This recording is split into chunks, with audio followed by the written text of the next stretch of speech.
is going to be on how to make the person walk. First of all, I want you to name your first layer pick because we're going to import a picture. We're going to do walking, we're going to do masking, we're going to be doing motion guide. I have placed in your animation share folder of picture, so I want you to import to your stage. And if you go to the animation share folder, it's called Winding Path. Now mine happens to be on my desktop, but here is the file. A reminder, you guys can look at your files in different layouts on the apples. So I'm going to import that, and it's put in my library. Now my library is going to tell me that I've got an imported bitmap image. I want this to go from blurry to clear. I'm going to resize it so that it fits the stage. To make it go blurry from clear, it has to be a symbol and it has to be a movie clip. So I'm going to go to modify, convert it to a symbol. I'm going to call it pick, and it's a movie clip. Now it's a movie clip in my library. If it's not a movie clip, you don't get this options. I'm going to add a filter. If you don't see these options, like, oh my gosh, they're gone, click on your picture, boom, options. Tell it to do a blur. I'm going to increase my blur to about a 6. So I want it to go from blurry to clear. I'm going to have it happen like in 40 frames. F6. And now in this one, I don't want no blur, so I'm going to click on it and tell it minus so that it's clear. So, and then I'm going to classic tween. So it's kind of the same concept as fading, except we're doing it with an effect. Same thing, you can do this with glows, and it has some other effects that you can add to your picture. I'm going to lock that layer, make a new layer, and call that layer person. Now let's create a person. Let's go to insert new symbol, so we're instantly in symbol edit mode, and call it person. In the first layer, I'm going to put a body. Now, I need you to do monkey see, monkey do. You got to do what I do. Someone tell it black. I don't care what color you choose, but you do need a color in the face. We're going to use our circle tool, and I'm going to increase my stroke size just because my person is not a jellyfish. It needs to have a body. Are you guys working on your quote files? Yes. Thank you. Okay, here's our person. You remember you can use your arrow keys. We'll move it 1 pixel at a time. There's the body. And today, let's give him a smile because it's Friday. All right, person is happy, and that's going to bother me.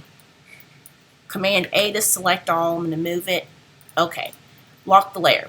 Next layer, I'm going to make an arm. Here's how I want you to do arm. We do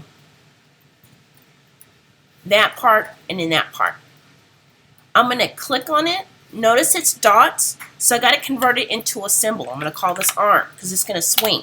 This is super important. Take your free transform tool, move that dot to the base because that's where it's rotating from. If you don't, it's going to rotate from the middle, and that's not how our arms move. So move it up here.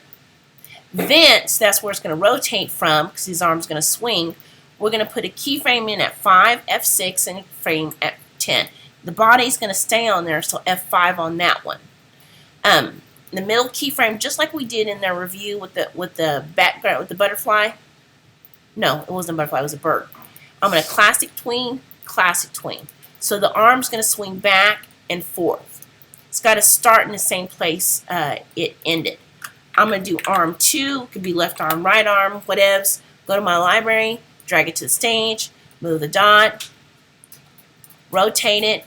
Now, lots of students get confused. I'm not calling out special ed or anything, but y'all get confused. Sometimes I get confused too. Click this little purple square. That purple square, I can see the other arm, so I know that I already did that arm. And so I move the dot, and then I'm going to put keyframe F6, F6. I'm going to move the second arm, Command Z. Command Z. Rotate the other arm. And then classic tween, classic tween. Classic tween, classic tween. So switch, my arms are good. Lock. Time for a leg. And we're going to do the exact same thing with the leg. Not that this is hard, it just takes a bunch of extra symbols. Shin. No, that was femur. Shin and foots. Click the keyframe, F8 it, leg. Am I going too fast? And pause the video. Your dad didn't think I was going too fast. Just kidding. Poor dad. F6, F6. I'm going to rotate the leg back. Oops. Going to rotate the leg back. And then classic tween, classic tween. Okay, now we're ready for the other leg. And then we're almost done with the walking. Because all we want to do is our person to go one direction and in the other direction. Why do tweens like the band One Direction? I don't get that. I mean, I understand boy bands. So F6, F6. I used to love NSYNC. Classic tween, classic tween. So now if I tell it to repeat, to loop, and then push play, there he goes. Now, if I want to increase, tell him to slow his butt down, I'm going to multi-select F5, click, hold, and drag F5. That's going to slow him down a little bit. So he's strolling. All right, go back to scene 1. I've made a new layer for my person. So it's gone from blurry to clear.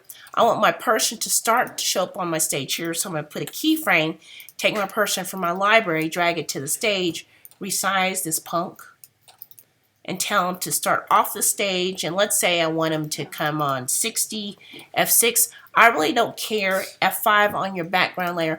I don't care how long it takes. Like, you don't necessarily have to do it at 60 frames. It's up to you.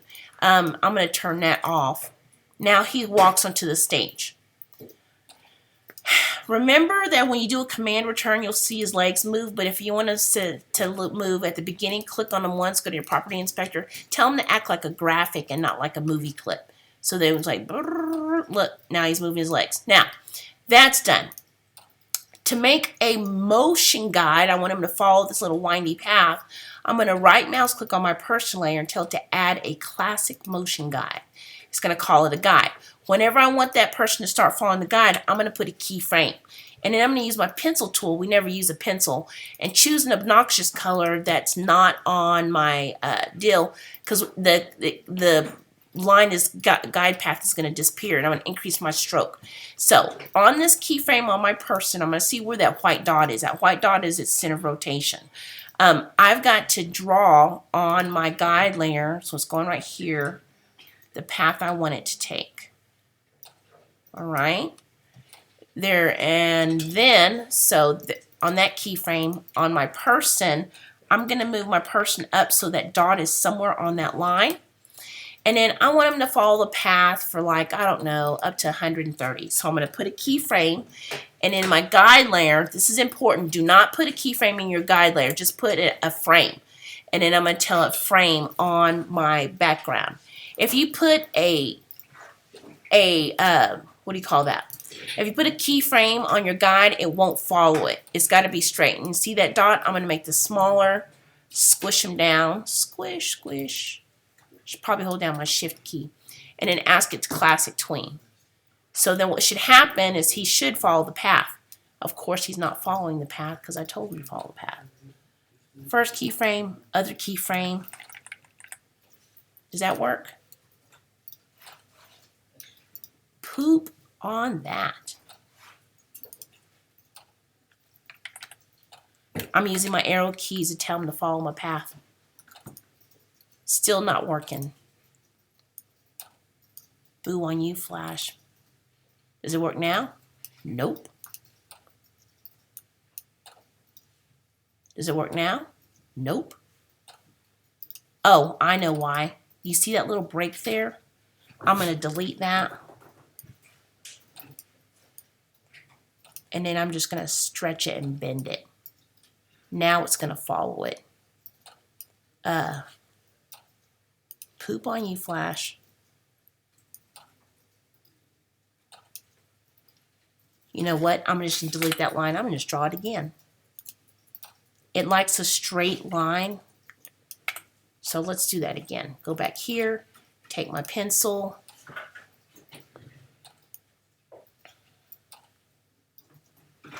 All right. No, did you see that little hiccup? Gosh darn it. Look, I did it again.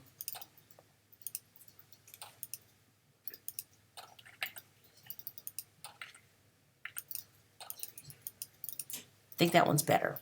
Click the first keyframe. Make sure my person's on the path in the first keyframe. There he is on the path.